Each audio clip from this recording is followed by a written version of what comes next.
Hello student and welcome back to my YouTube channel. School teacher के इस education platform पे आप सभी लोगों का हार्दिक स्वागत एवं अभिनंदन। आज हम बात करने वाले हैं उत्तराखंड वन दरोगा की और आज हमारा ये फिजिक्स का प्रैक्टिस सेट 4 होने वाला है। इससे पहले हमने 3 सेट जो है वो डिस्कस कर चुके हैं। यदि आपने वो वीडियो नहीं देखा है तो आप डिस्क्रिप्शन बॉक्स में लिंक के थ्रू वो वीडियो देख सकते हो, ठीक है।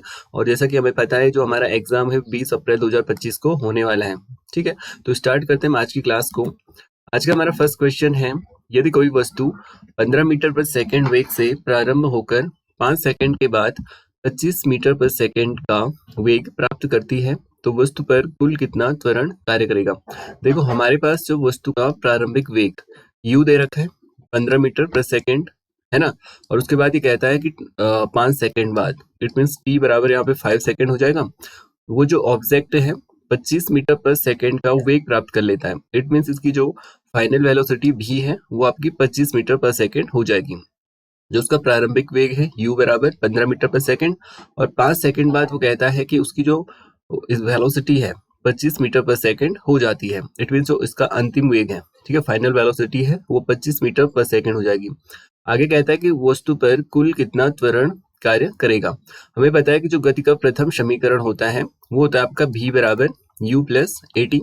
ओके, सिंपल यदि यहाँ पे वैल्यू पुट करेंगे तो हमारे पास a की वैल्यू यहाँ पे आ जाएगी। जो त्वरण है आपके पास एक्सीलरेशन, इसकी वैल्यू आपको यहाँ पे मिल जाएगी। देखो हमारे पास v जो है फाइनल वेलोसिटी 25 है, इक्वल टू आपका हो जाएगा initial velocity u equal to 15 plus a into T हो जाएगा आपका 5। ओके, 25 माइनस 15 को LHS में ले जाएंगे, इक्वल टू हो जाएगा आपका a इंटू 5।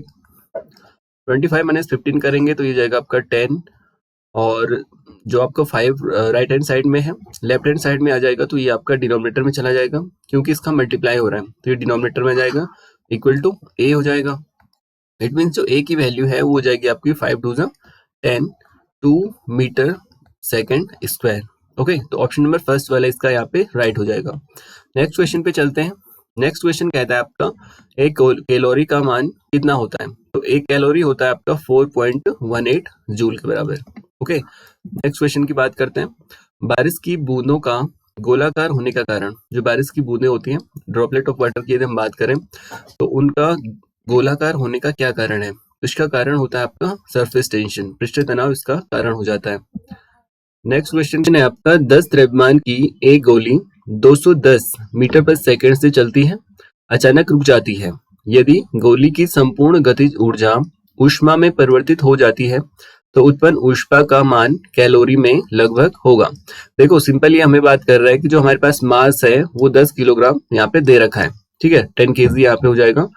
और उसके बाद कहता है कि जो गोली है 210 मीटर पर सेकंड, इट मीन जो भी की वैल्यू है आपके पास वो हो जाएगी 210 मीटर पर सेकंड से चलती है, अचानक कहता है रुक जाती है यदि गोली की जो संपूर्ण गतिज ऊर्जा है वो ऊष्मा में परिवर्तित हो जाती है।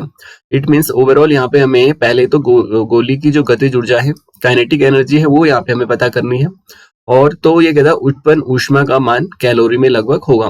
और अभी हमने देखा कि एक कैलोरी जो होता है वो आपका 4.2 जूल या 4.18 हम इसको लिखते हैं 4.18 जूल के बराबर होता है। जो भी आपकी काइनेटिक एनर्जी आएगी उसको 4.18 से या 4.2 से हम डिवाइड कर लेंगे तो आपको जो एनर्जी है वो वहां पे प्राप्त हो जाएगी।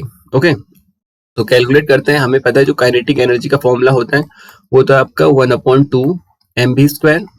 Okay, kinetic energy equal to होता है 1/2, मास होता है आपका 10 इंटू v², तो वेलोसिटी है इसकी 210। ओके, तो 210 इंटू 210 क्योंकि वेलोसिटी का स्क्वायर होता है। नेक्स्ट यदि हम बात करें 2 से यदि इसको कैंसिल करें तो ये जाएगा आपका 2 5 10। ओके, फर्दर कैलकुलेट करें तो यहाँ पे बच जाएगा आपका 5 इंटू 210 इंटू 210। हमें पता होना चाहिए कि जो 210 है यहाँ पे तो 21 का जो स्क्वायर होता है तो वो होता है आपका 441। ओके, 441, 2 जीरो है पीछे से, 2 जीरो यहाँ पे इंक्लूड हो जाएंगे। ओके, फर्दर इसको कैलकुलेट करें, 5 का मल्टीप्लाई 0 से आएगा तो ये होगा आपका 0। अगेन 5 का मल्टीप्लाई 0 से 0, 5 1 5 एंड 5 4 20, 5 4 20 एंड 22 यहाँ पे हो जाएगा। ये होगी आपकी काइनेटिक एनर्जी जिसको हम सामान्य तो यहाँ पे जूल में रिप्रेजेंट कर रहे हैं, ठीक है। यदि फर्दर हम बात करें इसको यदि हमें कैलोरी में कन्वर्ट करना है तो हम 2,20,500 है ना, तो इसको 4.2 से यहाँ पे हम डिवाइड कर सकते हैं। ओके, 4.2 से डिवाइड किए हम बात करें तो आपके पास जो वैल्यू है 220500। अब मैं यहाँ से डेसिमल को यदि हटाऊं डिनोमिनेटर से तो डिनोमिनेटर पे आपका 0 हो जाएगा और अपॉन हो जाएगा आपका 42। अगेन इसको कैंसिल आउट करेंगे तो ये हो जाएगा आपका 2 11 22, 0, 2 2 4, 2 5 10 एंड पीछे से आपका 0 हो जाएगा। फिर इसको कैंसिल करेंगे तो ये हो जाएगा आपका 21। ठीक है, अब फर्दर इसको देखो हम 3 से कैंसिल कर सकते हैं। 3 से कैंसिल करेंगे तो 3 3 9 हो जाएगा, 2 यहाँ पे इंक्लूड होगा तो 20 हो जाएगा, 3 6 18, अगेन 2 इंक्लूड करेंगे तो 3 7 21, 3 5 15 एंड 0 एंड यहाँ पे हो जाएगा आपका 3 7 21। ये कैंसिल आउट करना है तो आप इसको बेसिक से देख सकते हो, जैसे मैंने यहाँ पे कहा हम 3 से कैंसिल कर रहे हैं तो आप इसको चेक कर सकते हो कैसे इसको 3 से कैंसिल किया जा रहा है। ठीक है, क्योंकि मैथ्स में होता है ना जो डिविजिबिलिटी लॉ होता है उसके थ्रू मैंने इसको देखा, क्योंकि जैसे ये वाली नंबर है तो इसका सम हमने देखा तो 9 आ रहा है, तो 9 इट मीन्स ये 3 से डिवाइड होगा, तो इसलिए हमने इसको 3 से डिवाइड किया। नीचे 21 था तो 3 7 21। अब सिंपल हमें 7 से इसको डिवाइड करना है, 7 से डिवाइड करेंगे तो 36, 7 5 35। ओके, 1 इंक्लूड करेंगे तो 17 हो जाएगा, तो 7 2 हो जाएगा आपका 14, अगेन 3 रिमाइंडर बचेगा तो 7 5 35 एंड 0। तो इसका जो राइट आंसर हो जाएगा वो हो जाएगा आपका 5250 कैलोरी। ओके, तो ये इसका यहाँ पे राइट आंसर हो जाएगा। तो ऑप्शन की यदि हम बात करें तो ऑप्शन हो जाएगा आपका 5250 कैलोरी। ओके, नेक्स्ट क्वेश्चन पे चलते हैं। नेक्स्ट कहता है आपका त्रिपरमाणु गैस के लिए स्वतंत्रता की कोटि कितनी होती है। तो यदि हम बात करें त्रिपरमाणु गैस की, जहां पे 3 परमाणु गैस के होते हैं तो उसकी जो कोटियां होंगी वो हो जाएंगी आपकी 6। जो एक परमाणु गैस होती है तो एक परमाणु गैस के लिए स्वतंत्रता की कोटियां हो सकती हैं होती है आपकी 3। ठीक है, एक परमाणु जो गैस होगी, ठीक है, उसी के साथ से जो द्विपरमाणु गैस होती है 2 परमाणु वाली गैस, तो उसके लिए जो स्वतंत्रता की कोटियां होती हैं वो होती हैं आपकी 5। ओके, और इसके साथ साथ हमने देखा जो त्रिपरमाणु गैस है तो उसके लिए जो स्वतंत्रता की कोटियां हैं वो है आपकी 6। स्वतंत्रता की कोटियों से इसका आशय है, मतलब है कि उसके मूवमेंट से, है ना, उसकी गति करने से इसका अर्थ है। ओके, नेक्स्ट क्वेश्चन की बात करते हैं। यदि y के सापेक्ष जल वो कांच के अपवर्तनांक y के सापेक्ष, इट मीन्स जो एयर है ना, एयर का जो रिफ्रैक्टिव इंडेक्स है वाटर के रिलेटेड में वो है आपका 4/3। ओके, नेक्स्ट कहता है y के सापेक्ष कांच का, इट मीन्स एयर के रिस्पेक्ट में आपका ग्लास का जो रिफ्रैक्टिव इंडेक्स है वो है आपका 3/2 है। तो जल के सापेक्ष कांच का अपवर्तनांक क्या होगा। जल के सापेक्ष कह रहा कांच का अपवर्तनांक, इट मीन्स ये हो जाएगा जल का अपवर्तनांक। ठीक है, जल के सापेक्ष कहा ना, नहीं इसने कहा कांच का अपवर्तनांक जल के सापेक्ष। ठीक है, जल के सापेक्ष कांच का अपवर्तनांक, तो पहले हम इसको लिखेंगे कांच का अपवर्तनांक। ठीक है, कांच का अपवर्तनांक बटे किसके रिस्पेक्ट में करना है, तो ये कहता है कि जल के अपवर्तनांक के रिलेटेड, है ना, जल का अपवर्तनांक। ठीक है, सबसे जरूरी यहाँ पे एक चीज आ जाती है कि क्वेश्चन को समझना, है ना। ये जो रिफ्रैक्टिव इंडेक्स वाला क्वेश्चन ये काफी इंपॉर्टेंट है और इसकी काफी प्रोबेबिलिटी है कि क्वेश्चन ऐसे कुछ आएगा, है ना। काफी क्वेश्चन है रिफ्रैक्टिव इंडेक्स पे और ये क्वेश्चन है जो कि आ सकता है आपके एग्जाम में, है ना। अलग टाइप से आएगा, कोई और दूसरा सब्सटेंस दे सकता है, वहां पे वो पूछ सकता है कि रिफ्रैक्टिव इंडेक्स क्या है। सबसे जरूरी है क्वेश्चन को समझना। यहाँ पे क्या कहता है, तो ये कहता है कि जल के सापेक्ष, इट मीन्स जो डिनोमिनेटर होगा ना वहां पे जल का अपवर्तनांक आएगा। ठीक है, और कांच का हमें पता करना है, कांच का अपवर्तनांक जल के सापेक्ष पता करना है, तो जल आपका डिनोमिनेटर में आएगा। किसके रिस्पेक्ट में वो बात कर रहे हैं, ये सबसे इंपॉर्टेंट है ना, क्योंकि कैलकुलेशन में प्रॉब्लम होगी यदि मैं जल का अपवर्तनांक ऊपर रखूं, कांच का अपवर्तनांक डिनोमिनेटर में रखूं, तो वहां पे प्रॉब्लम होगी। ठीक है, आंसर आपका गलत आएगा और आपके जो क्वेश्चन पेपर है आंसर सीट में भी वो आंसर देगा वही वाला जब हम इसको ऊपर नीचे करेंगे। ठीक है, तो ये ध्यान रखना है कि ये किसके रिस्पेक्ट में बात कर रहा है। ठीक है, अगेन रिपीट करूं तो इसने कहा कांच का अपवर्तनांक जो है ना जल के सापेक्ष में, हमने लिखा कांच का अपवर्तनांक और रिस्पेक्ट विद वाटर जल का अपवर्तनांक। ओके, सिंपल यदि इसको वैल्यू को पुट करें तो हमें पता है जो कांच का अपवर्तनांक है वो है आपका 3/2। ओके, और जल का अपवर्तनांक है आपका 4/3। इसको कैलकुलेट करेंगे तो 3/2 हो जाएगा, फ्रैक्शन उल्टी हो जाएगी, इट मीन्स ये हो जाएगा आपका 3/4। 4। ठीक है, मल्टीप्लाई करेंगे तो 3 3 जा 9 हो जाएगा, 4 2 जा आपका 8 हो जाएगा। 8 से 9 को अगर डिवाइड करें तो ये हो जाएगा आपका 8 1 जा 8 पॉइंट, देखो 9 0 इंक्लूड करेंगे तो 8 1 जा 8 होगा। ओके, और फिर से देखो यहाँ पे डिवाइड कर लेते हैं सिंपल, 8 से 9 को डिवाइड करेंगे। ठीक है, तो 8 1 जा 8 आपका आ जाएगा, 9 माइनस 8 हो जाएगा आपका 1।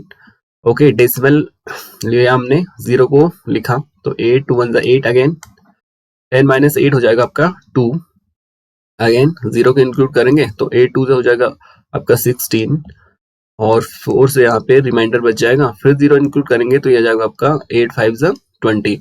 इट मीन्स जो 1.125 है, या इसको हम लिख सकते हैं 1.13, तो ये इसका यहाँ पे रिफ्रैक्टिव इंडेक्स हो जाएगा। तो ऑप्शन नंबर, इसमें सारे ऑप्शन गलत है, तो इसका जो राइट आंसर हो जाएगा वो हो जाएगा आपका 1.125। ओके, या 1.13। नेक्स्ट क्वेश्चन की बात करते हैं। नेक्स्ट क्वेश्चन कहता है दो समतल दर्पण एक दूसरे से 60 डिग्री के कोण पर झुके हैं। ठीक है, यदि दोनों दर्पण के बीच कोई वस्तु रखी जाती है तो वस्तु के प्रतिबिंबों की संख्या, देखो जब भी किसी समतल दर्पण के बीच कोई भी ऑब्जेक्ट रखा जाता है तो वहां पे जो प्रतिबिंबों की संख्या होगी, प्रतिबिंबों की जो संख्या होगी, वहां पे जो इमेजेस बनेंगी तो वो हो जाएगी आपकी प्रतिबिंबों की संख्या, बराबर हो जाएगा आपका 360 अपॉन थीटा। इट मीन्स उनके बीच एंगल कितना है उसको 360 से आपको डिवाइड कर देना है। एक और चीज यहाँ पे आती है, जब भी आप समतल दर्पण के बीच कोई ऑब्जेक्ट रखते हो और उसके बीच जो प्रतिबिंब आएंगे इस फॉर्मूले से कैलकुलेट करके, तो वो ध्यान रखने वाली बात है कि वो हमेशा ऑड होना चाहिए आपका। ठीक है, वो कभी भी इवन नहीं आएगा, और यदि किसी कंडीशन में इवन आता है तो इवन में आपको 1 माइनस कर देना है, वो इसका यहाँ पे राइट आंसर हो जाएगा। ओके, अब देखो यहाँ पे हम बात कर रहे हैं प्रतिबिंबों की संख्या, 360 अपॉन थीटा हमारे पास गिवन है, 60 के एंगल पे ये बात करता है। ठीक है, 0 से 0 कैंसिल हो जाएगा तो ये आ जाएगा आपका 6। देखो हमने अभी कंडीशन कही थी कि जो भी समतल दर्पण के बीच ऑब्जेक्ट रखा जाएगा उनके बीच जो प्रतिबिंबों की संख्या होगी वो हमेशा एक ऑड नंबर होगी। इट मीन्स जो प्रतिबिंबों की संख्या होगी तो वो हो जाएगी आपकी 6 माइनस 1 इक्वल हो जाएगा आपका 5। तो ऑप्शन नंबर फर्स्ट वाला इसका राइट आंसर हो जाएगा। बट कंडीशन ये भी है कि यदि यहीं से आपको ऑड नंबर मिलता है ना, जो नंबर ऑफ इमेजेस है वो आपको ऑड नंबर मिलती है, तो वही इसका राइट आंसर हो जाएगा, फिर आपको -1 नहीं करना है। ओके, नेक्स्ट क्वेश्चन की बात करते हैं। ये पूछता है कि लेंस की क्षमता का मात्रक क्या होता है। तो हमें पता है जो लेंस की क्षमता है उसका मात्रक होता है आपका डायोप्टर। तो वाट होता है आपका पावर का यूनिट, शक्ति का मात्रक हो जाएगा वाट। वर्क जो होता है, वर्क की यूनिट होती है आपकी जूल, और एम्पियर होती है आपकी इलेक्ट्रिक जो करंट होती है, तो करंट का यूनिट यहाँ पे हो जाएगा एम्पियर। नेक्स्ट क्वेश्चन की बात करते हैं। नेक्स्ट क्वेश्चन कहता है 20 सेकंड में, देखो 20 सेकंड टाइम हमारे पास गिवन है, में 50 किलो, इट मीन्स जो मास है वो है 50 केजी, द्रव्यमान वाले पिंड को 20 मीटर उठाने, इसको हम हाइट ले सकते हैं, 20 मीटर उठाने, ऊपर उठाने के लिए शक्ति। देखो सिंपल हमें फॉर्मूला पता होना चाहिए, जो पावर का फॉर्मूला होता है वो होता है आपका वर्क अपॉन टाइम, और जो वर्क का फॉर्मूला होता है उसको हम लिखते हैं mass gravity into height upon time. ये हमने क्यों लिखा, क्योंकि हमारे पास मास गिवन है, हाइट हमारे पास गिवन है और टाइम हमारे पास गिवन है। मास की वैल्यू पुट करेंगे तो ये जाएगा आपका 50 इंटू ग्रेविटी, ये होता है 9.8। एक ग्रेविटी जो होती है ना, इसकी सिंपल वैल्यू होती है ना 9.8 मीटर पर सेकंड स्क्वायर। ठीक है, नेक्स्ट आपकी जो हाइट है वो है आपकी 20 अपॉन टी हो जाएगा आपका 20 सेकेंड। ठीक है, सिंपल इसको कैलकुलेट करना है और हमारे पास यहाँ पे पावर की वैल्यू आ जाएगी। कंसीडर 20 कैंसिल यहाँ पे कर सकते हैं, तो P इक्वल टू आपका रिमाइंडर बच जाएगा 50 इंटू 9.8, P इक्वल टू हो जाएगा आपका 5 8 हो जाएगा आपका 40। ओके, 5 9 से 40, 5 प्लस 3 हो जाएगा 48, 1 प्लेस पे डेसिमल आएगा, तो P इक्वल टू हो जाएगा आपका 480 वॉट। ओके, तो ऑप्शन नंबर जो थर्ड वाला है वो इसका यहाँ पे राइट आंसर हो जाएगा। नेक्स्ट क्वेश्चन की बात करें, एजर्सन और इसका रीजन आपके पास गिवन है, आपको बताना है कि कौन सा एजर्सन सही है या उसका रीजन सही है। ठीक है, तो केवल आपका एजर्सन सही है या केवल आपका रीजन सही है। ओके, फर्स्ट कहता है हीरा बहुत चमकीला होता है, हमें पता है हीरा जो डायमंड है वो काफी चमकीला पदार्थ है, तो ये कहीं ना कहीं एक स्टेटमेंट सही हो जाएगा। नेक्स्ट कहता है हीरे का अपवर्तनांक बहुत कम होता है, तो ये वाला स्टेटमेंट यहाँ पे गलत हो जाएगा, क्योंकि जो भी ऑब्जेक्ट है जिसका रिफ्रैक्टिव इंडेक्स हाई होगा तो वो जो वस्तु है ना वो उतनी ही अधिक चमकदार होगी। ठीक है, उसकी जो ब्राइटनेस है, ठीक है, जो चमकीलापन है, तो वो कैसे आएगी, तो ड्यू टू रिफ्रैक्टिव इंडेक्स है ना। कोई भी ऑब्जेक्ट है यदि वो ज्यादा चमकीला है तो इट मीन्स उसका जो रिफ्रैक्टिव इंडेक्स है वो कहीं ना कहीं ज्यादा है, इसीलिए वो चमकीला होता है। ठीक है, तो हीरा बहुत चमकीला है ये तो हमें पता है। ठीक है, लेकिन जो इसका अपवर्तनांक कम होता है ये यहाँ पे गलत हो जाएगा। इट मीन्स जो ऑप्शन नंबर थर्ड वाला है इसका यहाँ पे राइट आंसर हो जाएगा। तो ये थे हमारे आज के क्वेश्चन। आई होप आपको वीडियो अच्छा लगा हो। Thank you, thanks for watching.